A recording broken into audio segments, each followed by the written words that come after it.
Welcome. Today I'm going to show you how to use split screen on your DELL Latitude 5420 laptop.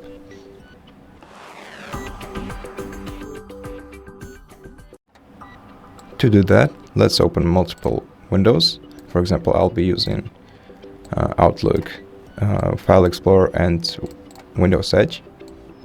Then select one of the windows and drag it to the top of your screen, and then select one of the available options of where you want to place this window.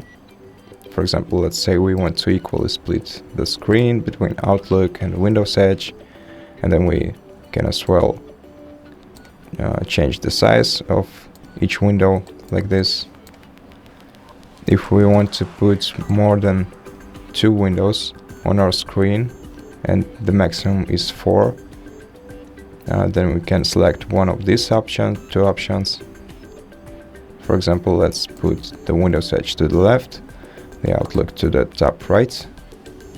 Oh, I guess Outlook doesn't fit to the top right, so let's place the File Explorer here, Outlook right here, and the Windows Edge right here.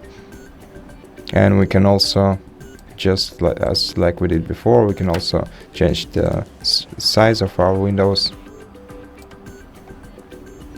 And basically that's it. Thank you for watching this video. If you liked it, consider subscribing to our channel, leave us a like and a comment below.